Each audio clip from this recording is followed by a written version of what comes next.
They were sent away before they even understood what sin was. Tiny hands clutching prayer beads instead of toys, silent lips stitched shut by fear, and days dictated by cold stone walls and relentless rules. You think your childhood was tough? Try being a child in a medieval convent where innocence was not protected, but punished. In medieval Europe, convents weren't just places for pious women. They were also homes for young girls, some as young as 5, forced into religious life by families chasing social status, avoiding dowries, or trying to rid themselves of an unwanted child. To the world, it looked like these girls were being saved. In reality, many were being locked away in lifelong isolation, mental torment, and physical cruelty. Let's step inside those dark halls, sentenced to God, before they could spell his name. Most of these children didn't choose the convent life. Their families did. Noble families often sent their daughters to convents as a way to avoid paying expensive dowries or to show loyalty to the church. Even poorer families sometimes gave up their daughters just to survive. These girls were called oblates, literally, offerings to God. Imagine being 6 years old, barely understanding the world, and being told, "This is it now. No more playing, no more exploring, just obedience, fasting, and silence." God's school was more like a prison. In theory, convents educated girls. They taught them to read and write mostly so they could chant Latin prayers they didn't understand. But most of their time wasn't spent learning. It was spent in hard labor, gardening, cooking, cleaning, and sewing. There were no toys, no holidays, and no visits from home. Rooms were freezing. Food was basic and often scarce. Beds were wooden planks, sometimes just straw on the floor. One nun wrote that children were told to sleep with their arms crossed to mimic the crucified Christ, a daily rehearsal for death. Silence was worship and torture. Silence wasn't just encouraged, it was demanded. Medieval convents followed strict rules about when and how one could speak. For children, that meant no giggling, no questions, no calling for help. Imagine scraping your knee or missing your mother, and not being allowed to cry out. Tears were seen as weakness.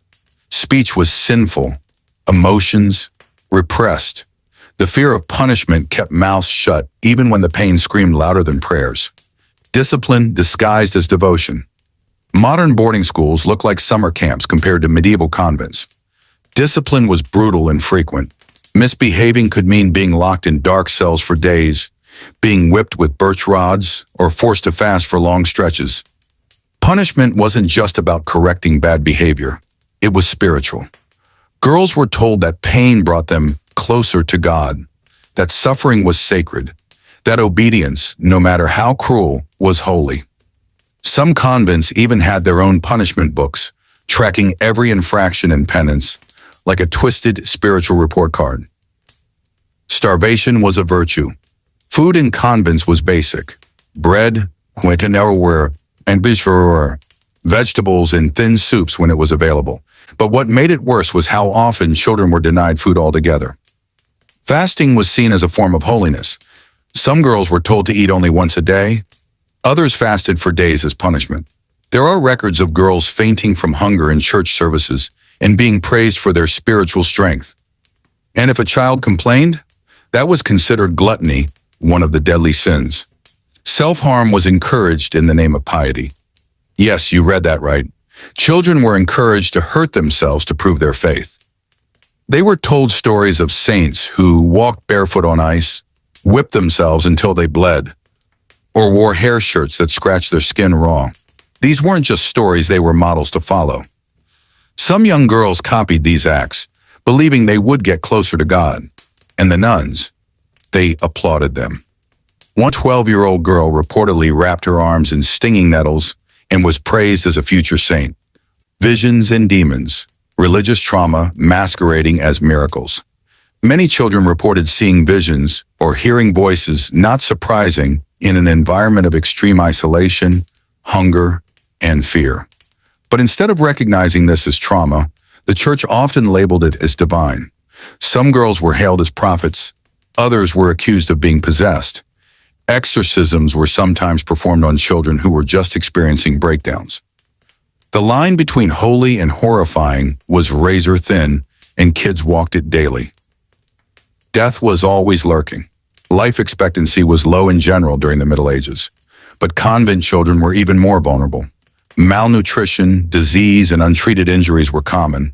Medical care was primitive at best and often involved more prayer than actual treatment.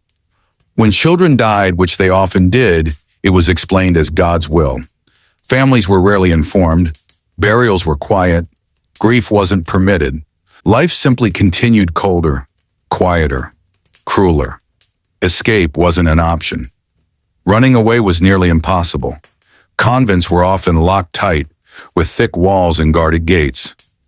Girls were rarely allowed to leave, and if they did, it was under strict supervision. Even if a girl could escape, she had nowhere to go. Most had no money, no skills for survival outside the walls, and no support from family who had abandoned them.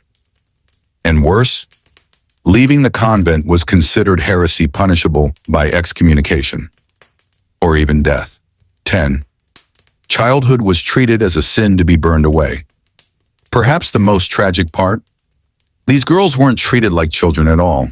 Their natural impulses, laughter, curiosity, dreams were seen as temptations of the flesh. Innocence was not protected. It was something to be beaten out, starved out, or scared away.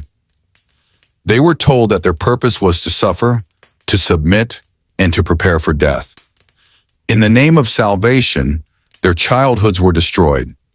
Centuries later, we look back at the medieval period with horror, not just because of the plagues and wars, but because of how we treated the most vulnerable in the name of faith. While convents today are vastly different, it's important to remember the children who were silenced behind stone walls, whose stories rarely survived but whose suffering deserves to be known. If you found this dark history eye-opening, disturbing, or powerful, then subscribe to the channel. Every day we uncover hidden and haunting stories from the past. Hit the like button if you're grateful to have grown up outside medieval convent walls, and tell us in the comments, what other disturbing parts of history do you want us to uncover next? History doesn't always wear a crown. Sometimes it wears a veil and hides behind silence.